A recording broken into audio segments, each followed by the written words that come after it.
Welcome back to day 10 of the mentorship. So today we're going to be going over something that a lot of people probably are maybe a little bit confused on and need a little bit of clearing up in terms of what the hell SMTs are and finding the right ones in the market and being able to use them correctly to actually frame the right trades to make money. All right. So obviously what we're going to go over today is how to find SMTs, what they are, basically just everything about them. This video is not going to be super long, right? Want to keep it short, concise, and not confusing so that you guys don't have to, go back and rewatch it 1,000 times. But I would recommend that you guys take notes on this as well. And yeah, make sure to go and leave a like on the video and subscribe if you haven't already. We are almost halfway through the mentorship. We still got a little bit of time, still got a little bit more videos that we have to put out. So without further ado, let's go ahead and get started. Also, I'm going to include the trade recap that I took today as well, because I was unable to do it earlier in the day because I had a lot of stuff to take care of in terms of, family, tons of friends. Like the world is fucked right now, especially in California. There's fires, even in Texas and not in Tennessee. There's it's snowing and there's storms. It's a whole bunch of stuff. I don't even know what's going on. It's crazy. But without further ado, let's just go ahead and get started. So what are SMTs, right? So the definition of an SMT is smart money traps or smart money technique is what ICT says. But for me, I just decided to name it traps because it just kind of makes more sense, because you'll see what I mean in a second, why I mean it's a trap. But regardless, SMTs refer to the divergence in patterns that occur when correlated markets or assets show conflicting price behaviors. In layman's terms, that means there is a correlation with a high and a low, or two highs and two lows on each asset, and it basically tells you when price is going to reverse. So that's really all it is, right? So these are moves engineered by smart money to mislead retail traders, which is what we are. We are retail traders, right? We don't trade for banks or institutions, into positions that provide liquidity for institutional orders, right? So how do you go about identifying these SMTs? You need to look at NQ and ES. If you look at NQ, which is the NASDAQ futures contract, and ES, or the S&P 500, which is the futures contract for the S&P, look for divergence in highs or lows between these markets, okay? So with a bearish SMT, NQ is going to create a higher high, while ES creates a lower high. Or it'll be the complete opposite. NQ will create a lower high, and ES creates a higher high. This signals potential weakness, regardless of the pair, depending on what you're looking at, and a reversal down or up. Bullish SMT, NQ creates a lower low, while ES creates a higher low, signaling potential strength and reversal up or down, depending on the context and how you flip it. So how do you use these SMTs to frame your trade? Before we get into this, let me just explain what an SMT is. So let's go ahead and go on this open chart so I can just explain it so you guys understand. So if you go ahead and open up these rectangles right here, we'll name this over here in context. Let's say this is ES and Q. Okay, so what's going to happen here, and I'll show you both examples. For a bearish SMT, it's going to be at the highs. So either ES will either take out a high or fail to take out a high, but we'll just use an example of taking out the high. And NQ not take out the high, like that. This is a bearish SMT because ES took out the high, NQ failed to take out the high. And that's what you always see on my chart in terms of things like this. If you look at my previous trade from today, we had the SMT here, which is what that line is. But of course, this is a little bit more of an advanced kind of SMT, which I'll explain in a second. But yeah, this is all it is. It's a divergence between pairs, right? One high gets taken, the other one doesn't. Same concept applies for a bullish SMT. You'll have two lows being put in. One of those lows will get taken out by the other low, and the other asset, in this case NQ, will not take out the other low, just like that. So it is the complete opposite for a bullish example. It really isn't too complicated. It's pretty simple, just like that. Bullish SMT, bearish SMT. Remember, bearish SMT is at the highs, bullish SMT is at the lows. So how do you go about finding these on the chart? So let's go ahead and go back here. So you need to be able to combine the SMT divergences with other tools like order blocks, fair value gaps, whatever other confluences that you may have, mitigation blocks. You can even align them with equilibrium levels. And what I mean by that is, let's say ES taps equilibrium of, let's say it taps previous day equilibrium, and NQ does not tap previous day equilibrium. That is a divergence with those two pairs with equilibrium. So it's not necessarily a high or low getting taken out, but instead it's just one of those assets reaching up and tapping previous day equilibrium or equilibrium of any range, and NQ or ES not tapping it. So it's just one or the other. It takes it, other one doesn't, or taps it and the other one doesn't. That's literally it.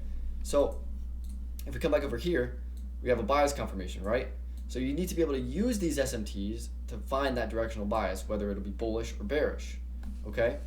So a lot of the times, if you look at something like this is a liquidity grab, right? This is a sell side liquidity grab. This is a buy side liquidity grab, or liquidity sweep, or liquidity run. It's all the same shit. Don't let these terms confuse you. It's all the same. It's just rebranded from different gurus and different, people online who claim they know how to trade and all this other stuff. You guys gotta read through the lines and see and realize who actually knows how to trade and who doesn't know how to trade. So that's what I mean here, right? You need to be able to spot false breakouts where smart money captures the liquidity above or below price and at significant levels before reversing. So if you can align these SMTs inside of some sort of key level, that is just beautiful. If you can align it with, let's say, an inversion for a value gap, you can align it with a high time frame value gap.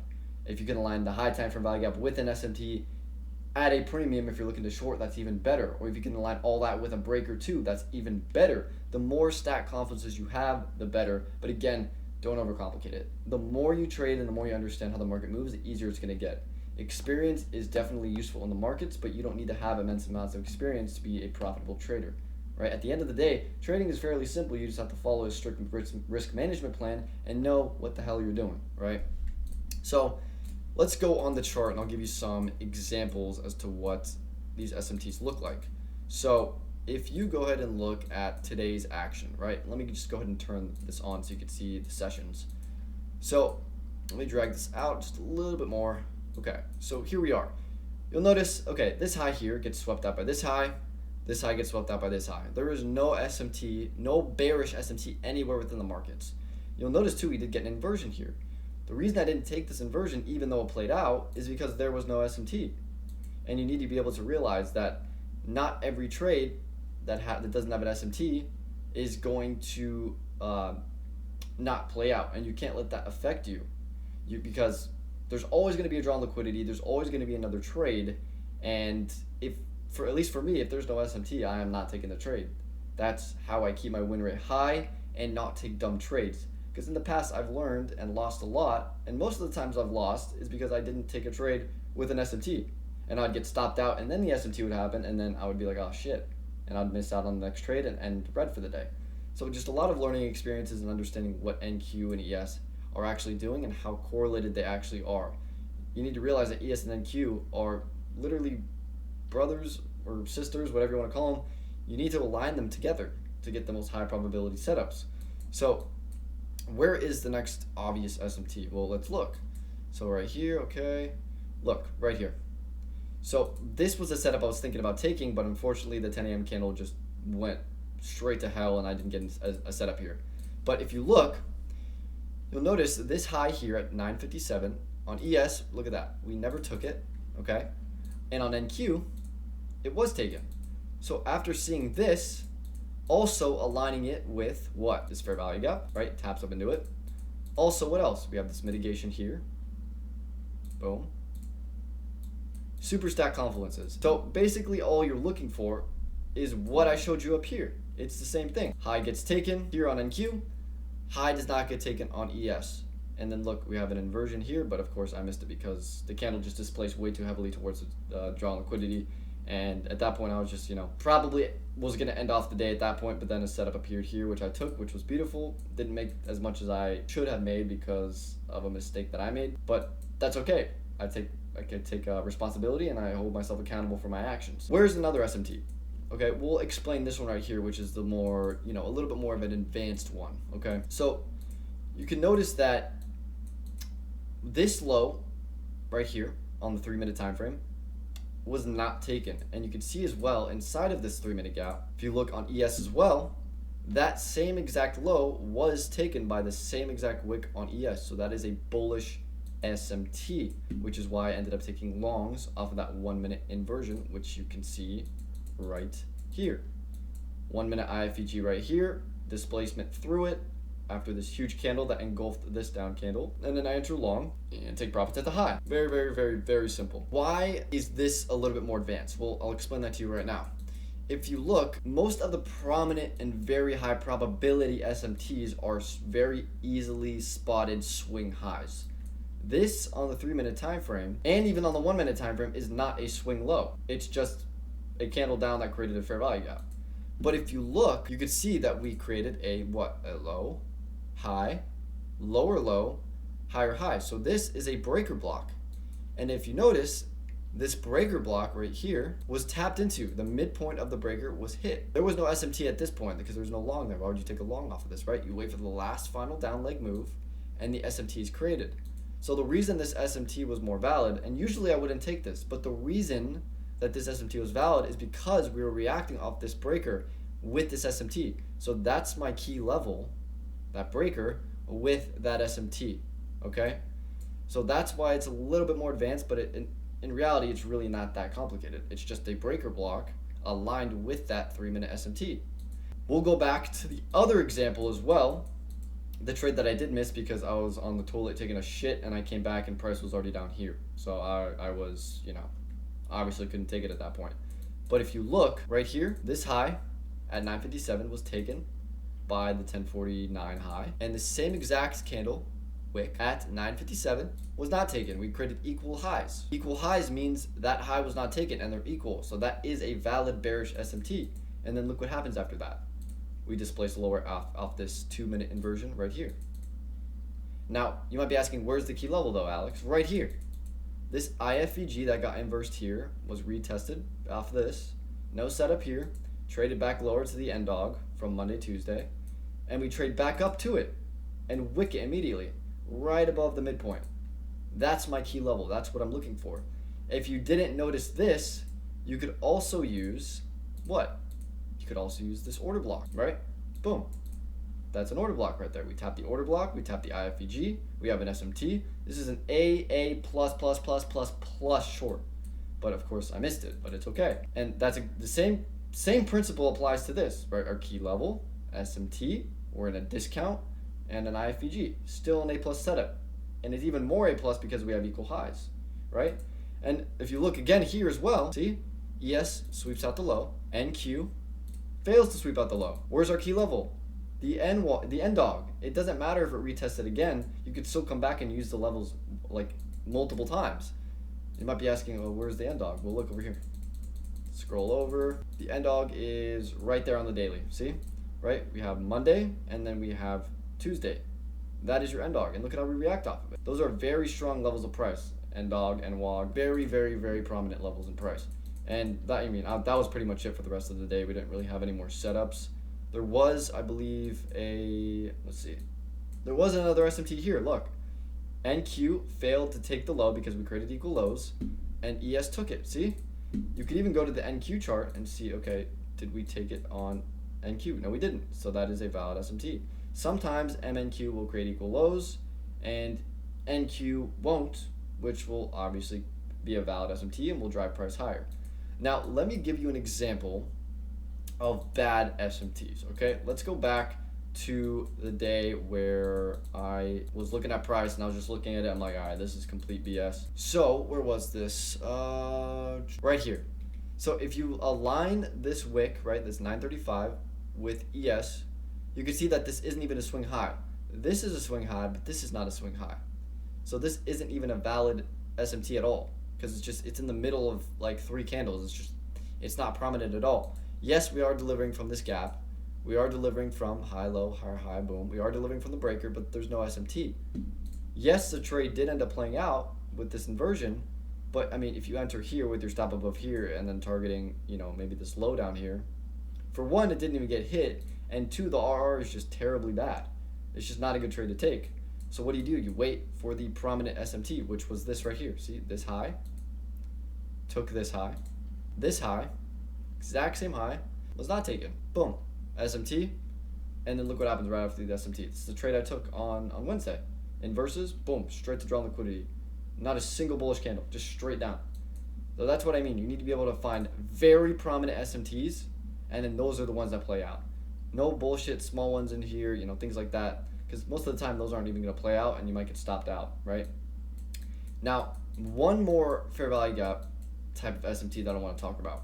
So let me see if I could find any in here. There's one right here. So if you look, you can see we have this fair value gap right here, right? This gap right here. You can see that that fair value gap high was swept, right? But if you look on ES, there's equal lows. So that low was not taken, but it was on ES. And you can frame that to say, okay, this low is going to be protected because it's an SMT. And what happens? Immediate reversal. So what I usually wait for is that SMT with a gap like that, and then I take an inversion, right? If there's an SMT at the low here and no setup yet, no setup, I'll wait for that, and then an inversion will play out, and then I'll take it towards the high, or vice versa for a bearish example, okay? So that's pretty much everything about SMTs. Let's go back to this chart. So I'm just going to recap a little bit of this.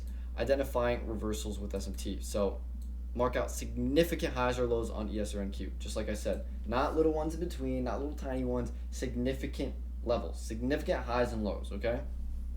Observe the divergence between high impact sessions, right? Wait for price action to confirm your actual setup. Don't need to go over this because I already talked about that, right? NQ makes a lower low, blah, blah, blah. Okay, the last little thing I want to get into is the tips, okay? Wait for a clear divergence, like I said. Avoid trading in unclear setups or unclear conditions, because at the end of the day, if you're trading in unclear conditions, most likely you're going to get stopped out, or price is just not going to deliver efficiently whatsoever, okay? Session timing. You need to be able to align these trades with certain timings. Like, let's say the 9:50 to 10:10 macro. Let's say, the 9:30 open, or the 10 a.m. open, or the 10:30 open, right? You need to be able to identify different 30-minute candles, different hourly candles, different 4-hour opens, all these different things. That is very prominent, and at least from what I know, from my experience, it's a great tip that I've given myself, and it's worked immensely. Made a lot of money from it, right? And also, never rely solely on an SMT. I always say, align it with as many PD rays as you can. I'd say at least 3. If you can have an SMT, right, an SMT with a key level, aligning with something else like premium, discount, or a breaker, something like that, it's perfect. It's A+ at that point, with a clear draw lower or a clear draw higher. That's really it at the end of the day. SMTs do not need to be complicated. If you're a little bit confused, go back in the video and just kind of re-watch what I'm saying, and it'll probably flip a switch in your mind. But also go back in the charts, go back test on effort tree play, and actually see these things for yourself, okay? So before I end the video, I'm just going to go over the recap that I took. I know I already talked about it, but I just want to say it again, okay? We hit this level here, we trade lower, we have the SMT with ES inside of that 3-minute gap, and what is it? We have the breaker here, and we also have the breaker on ES, right? Very, very simple. So that's really all I got for you guys today. If you have any questions at all, like I said in the previous videos, just please leave a comment down below. Ask anything. I'd be willing to make another video in case you guys are confused, or DM me on Instagram, DM me on TikTok, whatever it is. You can ask me. I'm not a douchebag. I'll answer you, okay? I don't care how many DMs I get. I'm a nice guy. I'm a helpful guy. I will help you guys out, okay? So I'll leave you boys with that.